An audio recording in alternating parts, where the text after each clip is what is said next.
everything is possible. It's always possible. You only have to take time to endure things, and it might not end up exactly as you wanted it to be, but it's the first step. So time is actually one of the critical components in this case. One critical part that I really learned about and I brought with me all the time is to work as a team.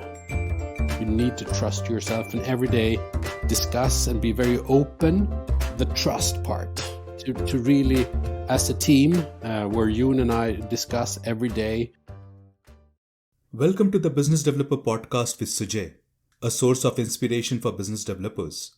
By listening to this podcast, you may gain some ideas, inspirations, or food for thought towards your own journey of developing your business successfully, now or in the near future.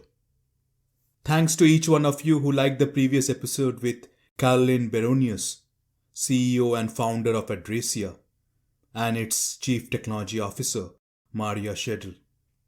4 billion people, meaning every other person in this world, does not have an address.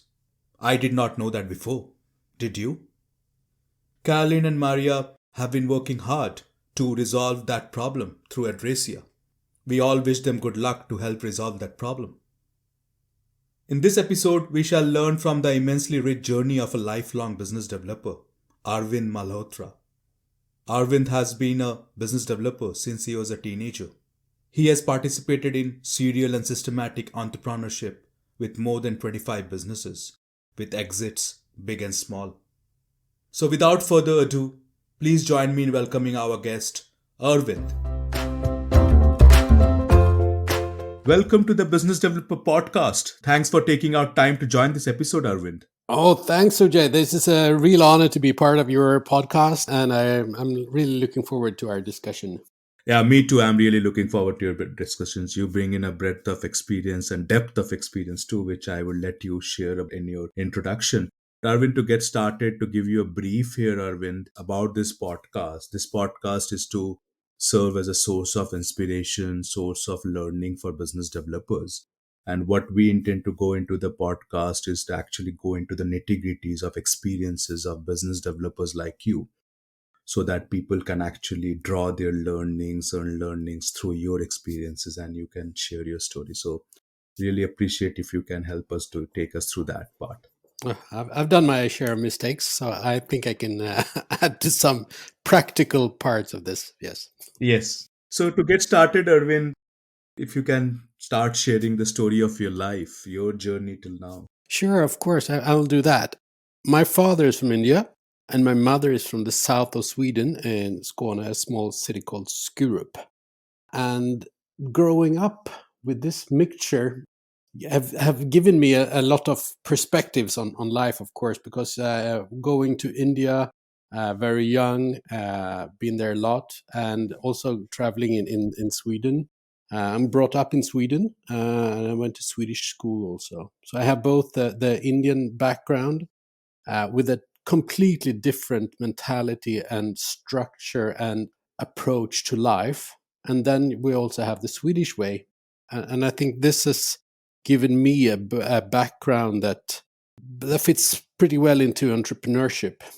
And I started my early age, of course, doing my own businesses, everything from the Swedish perfect schooling in selling Christmas papers to earn my first money. And I've been working since I was 14. And entrepreneurship is something that is very natural to me. And from early age, I understood that sales is critical. And I might have been focusing too much on sales and not the business development part in the beginning. But that changed when I met some friends and we started our first strong venture called Firm Factory Network. And it was actually 5 totally different people meeting up with different backgrounds, with different focuses. And together we started more than 24 companies. Wow, that's so much interesting. And even if taking through your background of both the Indian influence and the Swedish influence, and that's very interesting. And you spoke about how it helped you into entrepreneurship.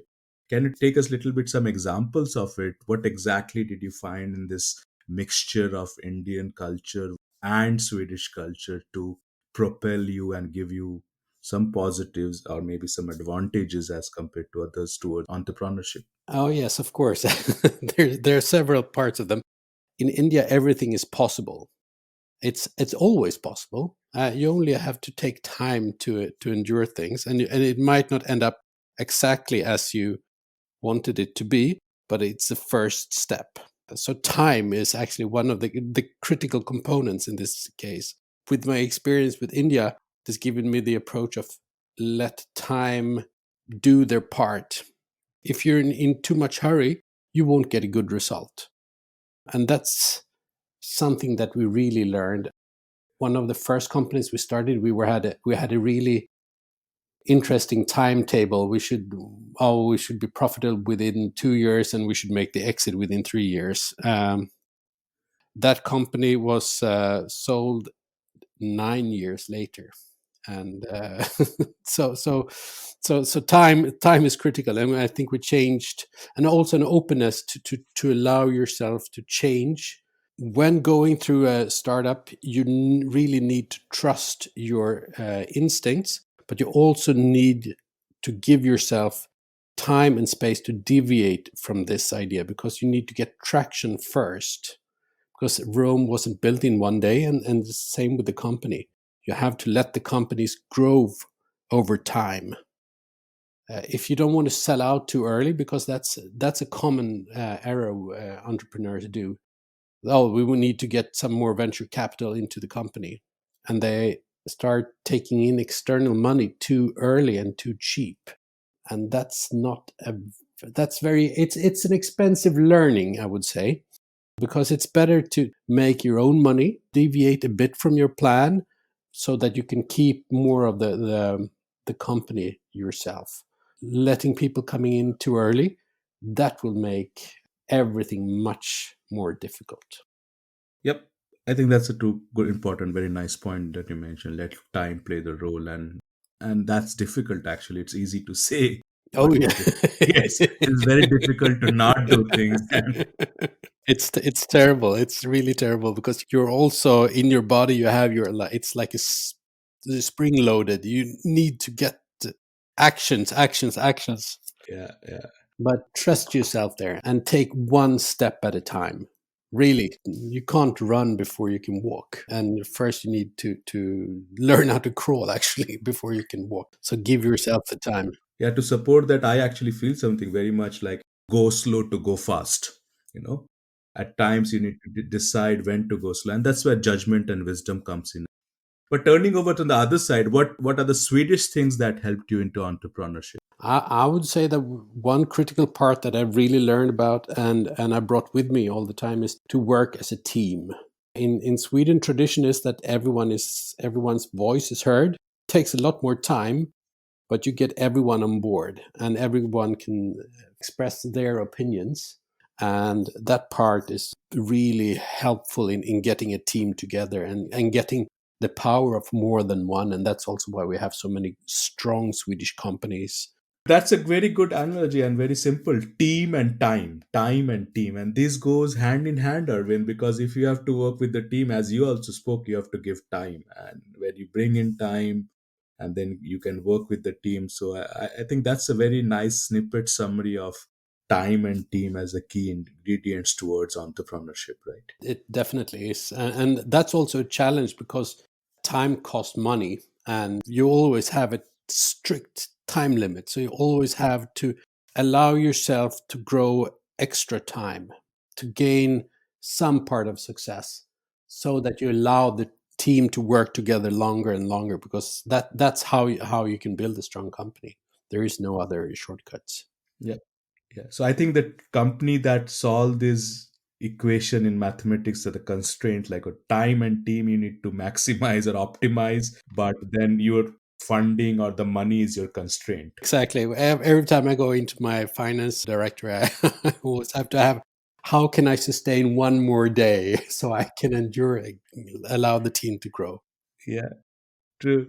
And as you spoke of, you got into business even at the age of 14, and If you can take us through your thinking process, take your mind through that, what prompted you or motivated you to come to get attracted towards entrepreneurship rather than doing other things, getting a normal job or being a doctor or being a scientist or doing something else? What was going back then in your mind, if you can take your memory back? Mm, there are actually two parts. My father is an entrepreneur, so I've seen the backsides of it, which should scare me off because I've seen him talking about great ideas and then seeing them not working, and then some of them are resulting in a great result, and some of them are not even worth the paper they're written on. So, but that was one very strong part, and actually the other parts, my father has been one stronghold in this, and the other one was an entrepreneur I met quite early. I think I was 15 or 16. He was the entrepreneur behind a fashion chain called Benetton, the Scandinavian brand, and he was both charismatic and he really very focused on driving result, but giving everyone a very clear role. He gave me a real strong impression of entrepreneurship. I met him. I got a job actually. I went there and just asked for a job. He said, "Can you make this work?" That was his only question to me. And as a 14, 15-year-old boy, I said, "Of course I can do that." So those two were actually the strong drivers. I think I've just got it in me to handle difficult situations. That's interesting. I think, yeah, that's what I was trying to get to. What were the influences at that early age? Because that's a very moldable age, right? Definitely. I've actually had traditional jobs also, but when you have the drive to challenge and change, then you need to have really need to work in an environment that allows you to do that. Mm. So entrepreneurial, I would differ them entrepreneurial and entrepreneurial roles. I like the entrepreneurial roles as long as you're giving the acceptance of a company to actually do that. It's very difficult for companies to do that. Yeah, that is true. But tell me, you have gone through multiple of these entrepreneurial journeys or initiatives.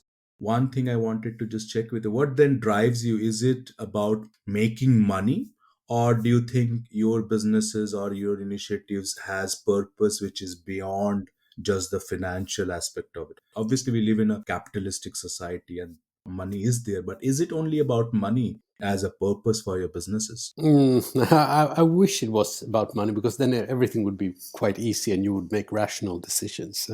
No, for me, the absolute most critical part would be lust. Lust, passion, and fun are my key drivers. If I can't find those in a project, it won't be my priority. Hmm. So that's always critical. It doesn't matter. I mean, we've been building gaming, finance, loaning services, etc. If I can't find the angle of lust and fun in it, then I won't do it. Hmm. It's quite simple. And my current project, Green Butcher, it's filled with passion. It's food, it's sustainability, it's vegetarian, it's to change food, challenging the big companies. It's full of passion and fun and really hardship also. So that's that's something that I'm really looking forward to. Yeah, Green Butcher, that's interesting. So tell us a little bit more about that then. What got you started with Green Butcher after doing so many previous initiatives? What's the background behind it? What's the why behind Green Butcher? The background is quite interesting. I was working with another company, and during that part, I read an article about a person developing a new hard seltzer brand, and I met him. It's called Jon Birgne, and this was pure coincidental. He had this idea. He's been working with it for a couple of years, but never getting the traction for it. So we joined forces, and we have the brand, and now we're developing all the products around it, and it's a mega trend. It's vegetarian food, and we're making it sustainable. We're making it frozen, and we're making it very, very tasty, which is critical. It's not like in India where everything is great tasting. vegetarian food normally tastes not very good in Europe. And I tried this, and we've developed the recipes, and we're developing the products, and the flavors are incredible. So we have both that, and key, of course, is to develop both the franchise concept and the retail part. And what stage of the business you are in presently with Green Butcher? Quite early, we are out looking for funding. We've self-financed so far.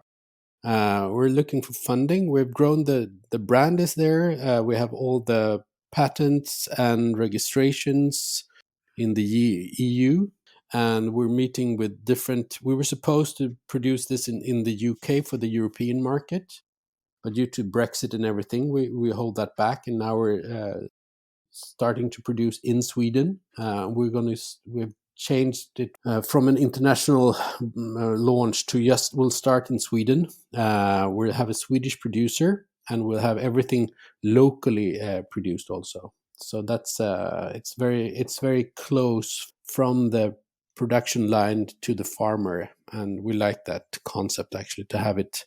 So it's also part of the UN's global target for food.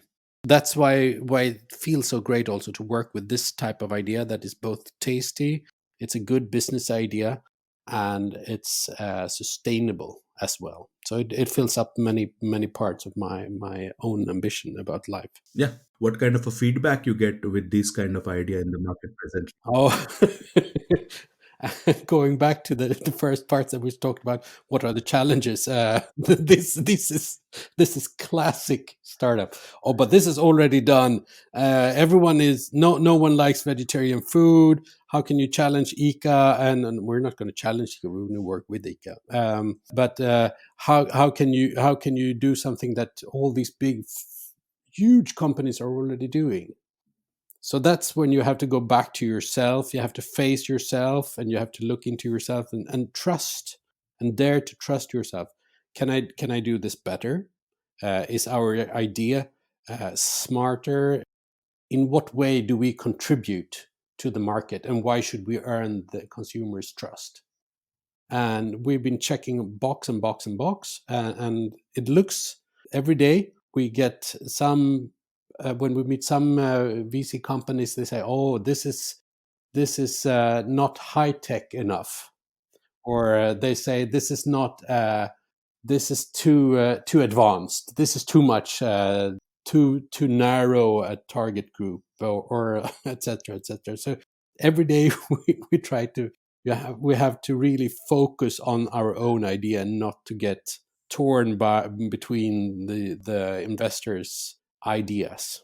And that's really one of the most difficult parts in any type of entrepreneurship. This is not focused just on the Green Butcher, of course, but it's every entrepreneur faces this type of challenge where different voices outside want to contribute, and they want to be part of your idea, and they also want to challenge and also steer it their own way. So here, as an entrepreneur, you really have to keep your focus. You need to trust yourself, and every day discuss and be very open. The trust part to really, as a team, where you and I discuss every day the challenges, and we really need to be open and dare to share our both the successes, but also our I failed with this. This was something whatever. So you really need to have the courage to trust each other. Yeah, and more so in the ideas that you are kind of doing it, you get those negative voices or the question marks or the challenges that you receive from the external audience, and still be true to yourself. And some questions of those will come back internally inside you. Okay, is this the right way? Yeah. That person may be saying this right. Are you on the right path? Every day. So that's why every morning I start with yoga, and it really helps actually to clean your own conscience and to be open to new influences, but to focus yourself. So you have your roots really in the ground. So not to get carried away every time you hear something. Yeah, I think so. You bring up an important point. I feel, and maybe you can validate it, for an entrepreneur, that mental strength and the mental balance and taking care of oneself physically and mentally and emotionally and spiritually, whatever you call it, is very important. Should not get lost in the rush of actions and forget yourself as an individual who is critical to the success of that initiative. Yes, you're straight to some very critical, and this is my own personal learning. So my lovely girlfriend always said that I have so much energy into myself. I'm like a bouncing ball. I can't stop, and so this is for me to every day to root myself and to really work with my breathing and work with my physical endurance. That's critical because otherwise I'll be jumping all over the place. And I think this is my learning that well, when I started doing this 10 years ago, I actually changed the results from okay to getting really much better results in life in all parts. Yeah. And these are the things that contribute to it, right? I believe entrepreneurship success or the outcome is culmination of so many actions you take at a business level, at a personal level, Yeah, right? you can't have it only business. It of course it affects my personal life also. So really dare to challenge yourself, dare to trust yourself, and dare also to face your own demons or dragons, and actually don't get scared of them, but face them. Yep. Good. I think that segues to a very another important point, Arvind. We have been hearing from you, and you have been kindly sharing all the learnings that you have taken through.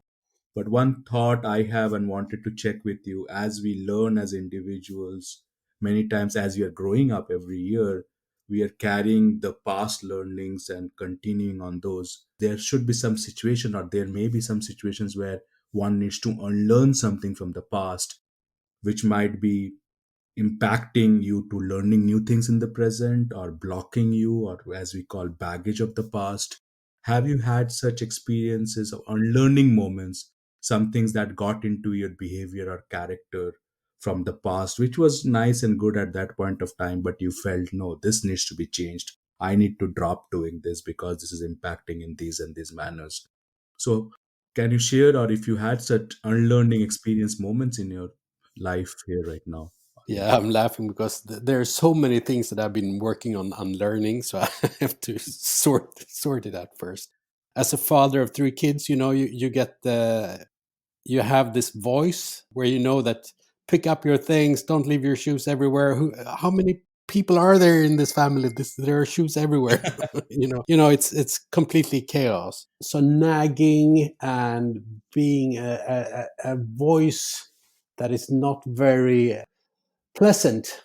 The part where you don't share, but you want to drive towards your goal, but you do it alone. That's a really bad idea, and that's something that I've been working hard to unlearn.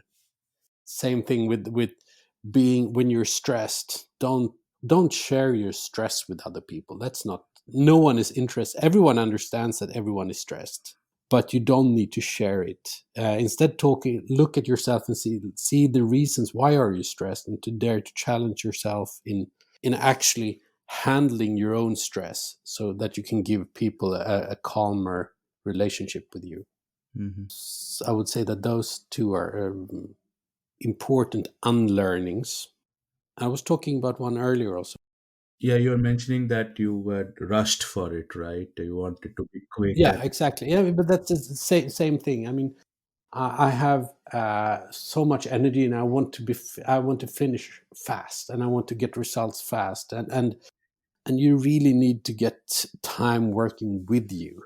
You can never work against time, and that's actually a difficult thing to understand as a 20-year-old entrepreneur. But sometimes time is critical, of course, but you still have to work with time to use the power of time into your projects instead, and let ideas grow, and they will be much stronger.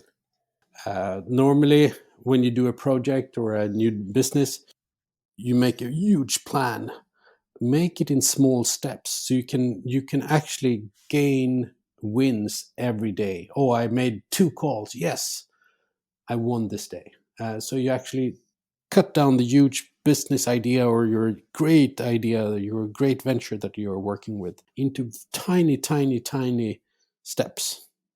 And the satisfaction of every day being able to check out a box or talking within the team, oh look, we got this today, that's fabulous, what's up for tomorrow. So you allow yourself to enjoy the victories when you have them, because you're going to face so many challenges anyway. But that's a perfect way, I would say, to work with time. Yeah, thanks a lot for sharing those unlearnings with us, Arvind. But as you were speaking, another thought came to my mind. We are certainly focusing on time, but you spoke about your girlfriend, your life partner, and your kids, and you have business partners. Then the time is there, which you need to give some time, and then time is also a scarce resource. So, what's your view? How do you manage all these things with your personal life, with the kids and the family, and your professional and entrepreneur life, which also needs so much of attention? How do you convert these two to working with each other in sync so that each of these doesn't, because they both demand time, right, which becomes the conflicting factor. So maybe you can take to the practicalities of it. How have you managed to work these two in a very harmonious manner, or in a synergetic manner to help you?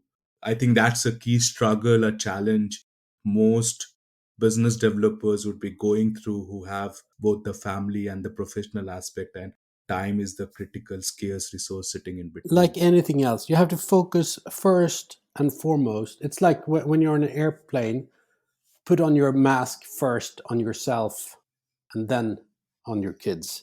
If you feel good, if you are healthy, if you eat the right food, if you work out or train or do whatever type of exercise regularly, you will be feeling much better, and then you will have the energy to share it to everyone in your close proximity.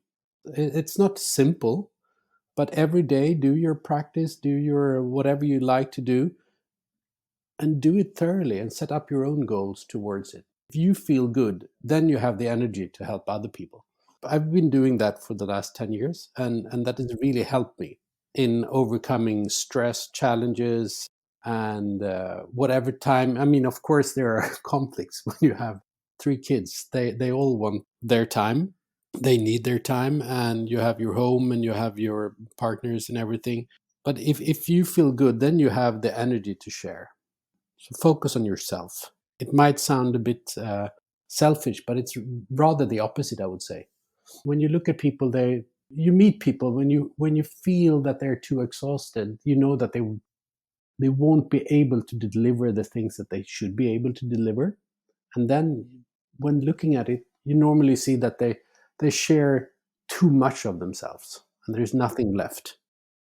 And I think that's one way of really handling things much better, is focus on yourself.